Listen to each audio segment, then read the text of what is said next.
Golf is responsible for billions of dollars in commerce every year. And so the game has attracted some of the most exceptional, let's call them players.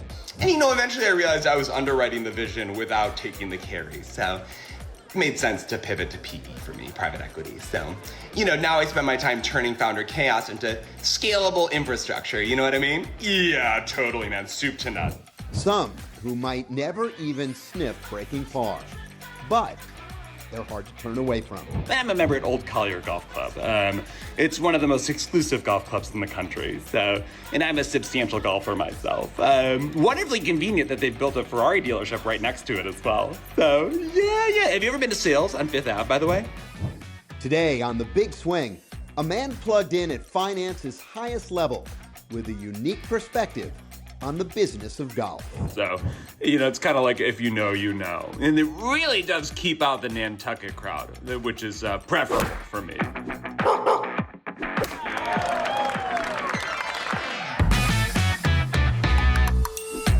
Well, golf is obviously a big business. That's what we talk about here on The Big Swing. And no one better to talk about golf and the world of high finance and private equity than our next guest, a man who's known on the street simply as the PE guy, and he joins us now. Where are you coming to us from, my friend? Good afternoon. I'm joining you from Palm Beach, Florida. Palm Beach, of course, because it's cold in the Northeast. You spend a lot of time down there? Of course, yeah. We have property here. Property, yeah.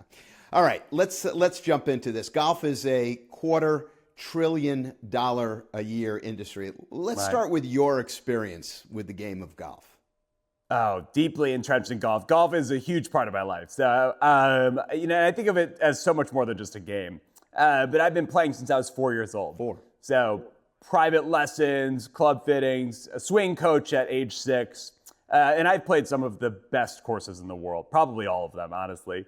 And I belong to multiple golf clubs across the globe. Right. So really huge part of who I am. Yeah.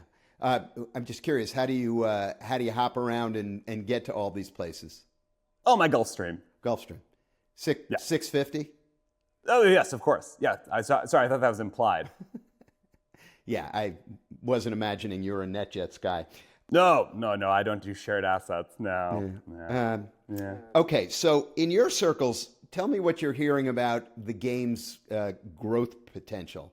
You think that this is something that Wall Street can embrace, this industry?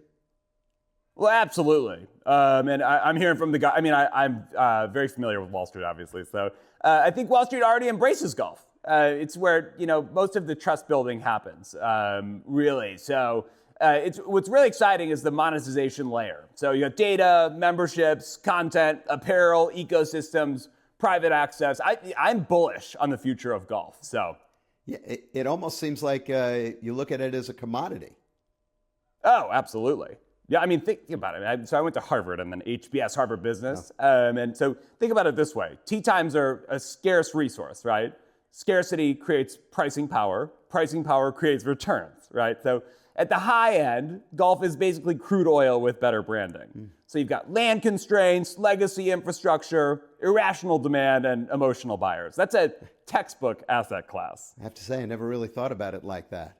Anybody who's familiar with your work knows that you've talked frequently about your kids. Is golf for kids that what you think the next frontier is in terms of monetizing this game? Yeah, I mean, so listen, without question, youth golf is massively underlevered. So my kiddos play, Tarantino, my son is 4, but he's gifted. So he's got coaches, trainers, mental performance specialists, custom clubs every 6 months, because, we can afford it, obviously. And if he turns pro, that's great. But if not, he'll still have elite access due to my role, obviously. And in my opinion, I think we should do to youth golf what we've done to youth hockey programs across the country. Start rolling them up as an asset class. An asset class. That's interesting. Yeah. All right. Well, our PE guy friend, good to talk to you as always. Get your perspective on the game of golf. Enjoy your time down there in Palm Beach, and maybe we'll see you up in Greenwich someplace or the Upper East Side. Yes. Oh, I have properties of both. Yes, Greenwich. Yeah. Dear friends in Greenwich and Upper East. Yeah, we've got properties all over. So. All right. All good. Well, we'll see you soon. Wonderful chatting with you. Have an excellent rest of your day.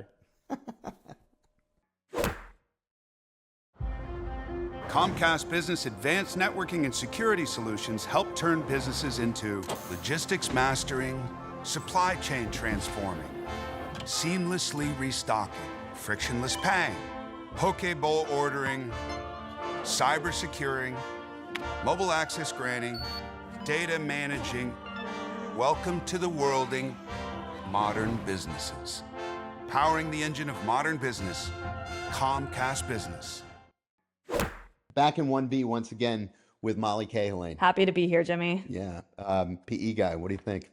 I thought it was a great interview, but I do have to say, I really did think I escaped PE guy when I left Wall Street, but apparently not. Nah, I don't ever think anybody fully escapes PE guy if you live around here, especially he's in my feed every day, but.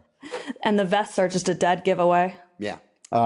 Okay, so I know you weren't here for our last show where we talked to Tisha Allen, but I know you had a chance to watch it. Anything about it jump out at you? It's honestly one of my favorite interviews we've done on the show, and I'm not just saying that. You're supposed to say that, by the way. Yeah, glad I'm doing my job well then. I was really, really impressed with the interview and with Tisha in general. I, as you know, am relatively new to the golf space, feel very comfortable in it now, but was nowhere near the golf business landscape in 2019 when Tisha came out. But speaking of feeds, she came up on mine back then. So I've been familiar with her for quite a long time, and just actually hearing her talk candidly about her business, her brand, her personality, and her story was really impactful and meaningful to me. All right, perfect point to pivot towards the LPGA. And they have found themselves, or it has found itself, in a position of constantly trying to get some traction here in the United States, while on the other side of the discussion is that they are wildly successful elsewhere in the world. More so than I could have predicted. It was actually something Tisha said in her interview with you about the growth of golf in the LPGA in Asia and how that can translate into the US, especially with a new CEO of the LPGA. So I decided to poke around because I hadn't seen too much of an actual deep dive analysis into it, and I was shocked by what I found.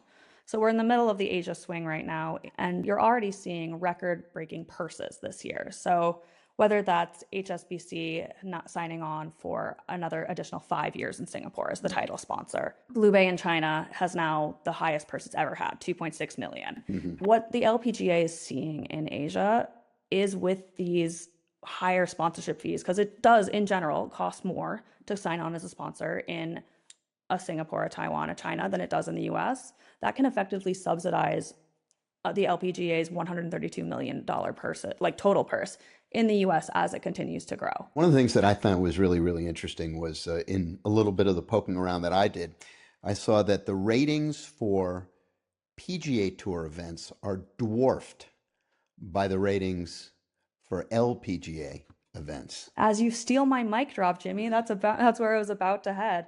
That was what really surprised me. I mean, I will talk about women's sports till I'm blue in the face and the absolute growth of it and how it's just good business.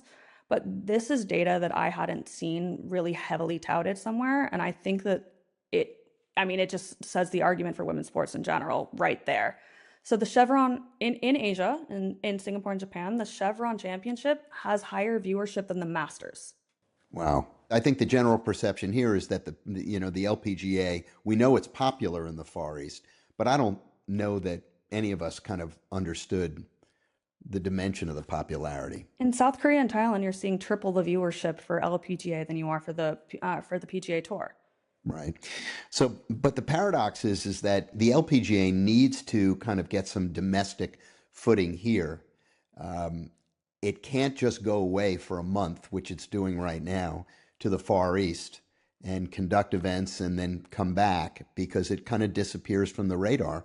And I think that's one of the things that the LPGA is struggling with right now, is not how do they continue to take advantage of what's going on in the Far East, but how do they ride the tailwinds of that here in the United States. I definitely agree with you, and I think they're starting to figure it out. So I don't want to use corporate terms like bespoke cycles and flywheels and all that, but that is kind of what's happening, especially with this new production deal and capabilities that the LPGA has. So between a deal with FM and Golf Channel, now every round of the LPGA is broadcast live. So that is having an effect in the US as well. So they're kind of looking at it as an 18-hour production cycle now. So while we're sleeping, golf is happening. And in the past in the US, we would watch the LPGA events in Asia on a tape delay. But because of this new broadcast deal and approach, those events are all live now. So what we're actually seeing is a 30% uptick in digital consumption of these Asia events in the US as it's happening live. Wow. So you can have your morning coffee and watch what's going on in Singapore, in Thailand, in China. And a lot of people are doing just that. They are. Yeah. And it's obviously still the first year that they're doing this, but the early results are very positive. All right. Let's talk equipment. Everybody likes to talk equipment. The earnings have come out now for all of the OEMs, the original equipment manufacturers. What do we know? Well, all two that report publicly. Right. And that's because those are the only two that have to report publicly. That would be Titleist and Callaway, right? Well, Acushnet, which owns Titleist, but yes. Okay. And so what do we know? Anything we can glean from the facts that that their earnings tell us? Yeah, so we are full back in pure play mode now. We saw Callaway experiment with the acquisition of Topgolf, try and get into that entertainment sector. That's spun off now. That sale is closed, 60% done. So that allows Callaway to focus fully back into pure play and once again try and strongly compete with Acushnet. What's interesting to me is these equipment sales. So Callaway stock has been up 55% over the last 6 months, and that is very tightly correlated to the 55%? 55% over the last 6 months. Okay. And I mean, right before earnings, Acushnet reported its earnings at the end of last month, it hit its all-time high. Came back down a little bit. Analysts are pretty hold on Acushnet in general because they're watching very closely those equipment sales. So Acushnet traditionally releases its new lines in August. They've actually announced that very recently that they are moving that timeline to June. So their upcoming new fancy driver is coming out. You would imagine to take advantage of the coming golf season. Yeah, that peak summer sale, right? So they're already coming off a very strong fourth quarter. Titleist drivers were up 20% last quarter, up around, I think, 7% year over year. So there is high interest in equipment. But honestly, Jimmy, who knows with what's happening? You can wake up one morning and the world looks totally different than it did the night before. Yeah, certainly that's the case these days. Mollie, good to be with you. And just a reminder for you, if you want to look over Mollie's shoulder and see what she's working on as she gets ready for the launch of our newsletter, which is coming up this spring, go to bigswingmedia.news. One last thing. Lovely honor for me last week. I got an award. I only mention it because, as I said when it was presented, it gave us an opportunity to remember a guy who represented the very best of us. Tim Roosevelt was a terrific journalist and an even better man. He died 4 years ago at the incomprehensibly young age of 66. For those of us who knew him, one of the worst things was to see him wither before our eyes over a very short period of time. Alzheimer's is a heartless, cruel thing.